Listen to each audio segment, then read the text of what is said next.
चाकरी करने को मिला, इससे बड़ा सौभाग्य क्या है? फिर अब समस्या केवल दिमाग की भैया है। अगर दिमाग छोड़ दो तो कितना बड़ा सौभाग्य है। तुम्हें ड्यूटी मिली तो कौन सी मिली?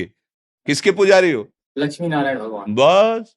अब खुद कह रहे हो भगवान के पुजारी, तो तुम मूर्ति क्यों मान रहे हो? अगर मूर्ति ना माने होते तो तुम्हारे अंदर ये बात ना आती।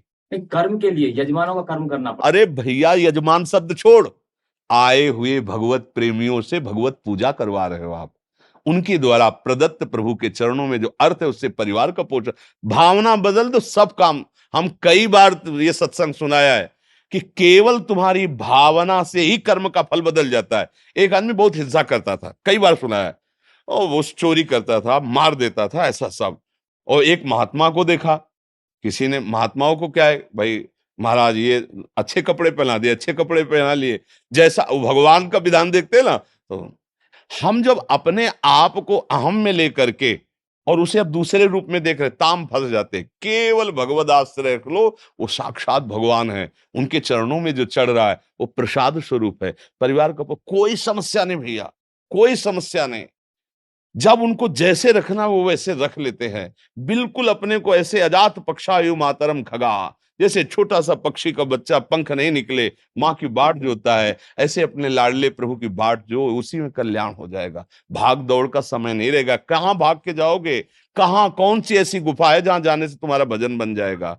अच्छा, क्या करोगे? परिवार भूखा रहेगा तो तुम बैठ करके वहां चैन से रह पाओगे क्या? नहीं। तो तुम्हारी पूजा क्या है? आए हुए अतिथि जो भगवत भक्ति से आए, पूजा करवा रहे हैं, आप मंत्र बोल दीजिए, पूजन सामग्री प्रभु को समर्पित कर और उनका प्रसाद लेकर पूरे परिवार का भरण पोषण बहुत आनंदमय। अब आप उसे उपरोहित कर्म में देखें, आप उसे वैसे, वो बदल गई बात। फिर आप श्री विग्रह की पूजा कराते, फोटो की कराते, भगवान की नहीं कराते। और भगवान के तो हमारे मालिक घर के भगवान, उनकी पूजा और उनकी सेवा, भाव का सारा खेल। वो कत्ल करने वाला आदमी महात्मा को देखा, उसने, महात्मा ने कहा रुको, संत दरस जिम पातक टरे। वो रुक गया, बोले सब जो कर रहे हो महापाप है, नरक भोगोगे जाके। संत जो भजनानंदी, उनके वचनों में प्रभाव होता है। डर गया, महाराज तो मैं नरक से कैसे बच सकता हूं? बोले गुरु दीक्षा लो, जो मंत्र दें उसको खूब जपो, इससे मुक्त हो सकते हो। पर गुरु दीक्षा तभी देंगे, पहले भारत के तीर्थों का अवगाहन करो, निष्पाप बनो। तुमने बहुत से हिंसा और पापाचरण किए। तो बोले महाराज हम पढ़े लिखे तो है नहीं, हम तीर्थों में पूछ पूछ के जाएंगे, पर हम कब जान पाएंगे कि हम निष्पाप हो गए? तो इतनी बड़ी लकड़ी दे दी, और सूखी लकड़ी थी। बोले जब ये हरी हो जाए तो जान लेना कि तुम निष्पाप हो गए। वहां से 10 किलोमीटर चला होगा, बड़ा विशाल बटों का वृक्ष था। शाम का समय था, उसने सोचा आज यहीं व्यतीत करते, सुबह चलेंगे।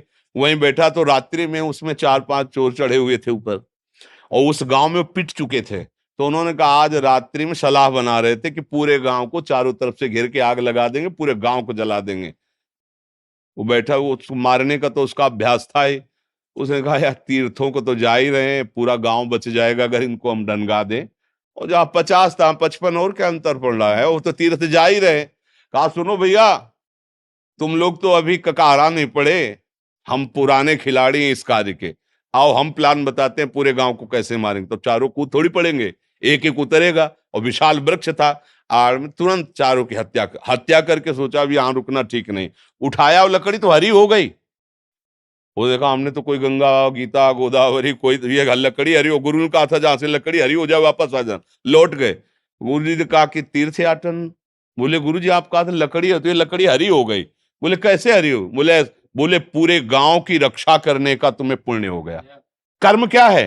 वही कर्म है जो अभी तक कर रहे थे, और वही कर्म किया, लेकिन भाव बदल गया। तो इससे क्या हुआ? उनके सारे पाप नष्ट हो गए। समझ रहे ना हमारी बात?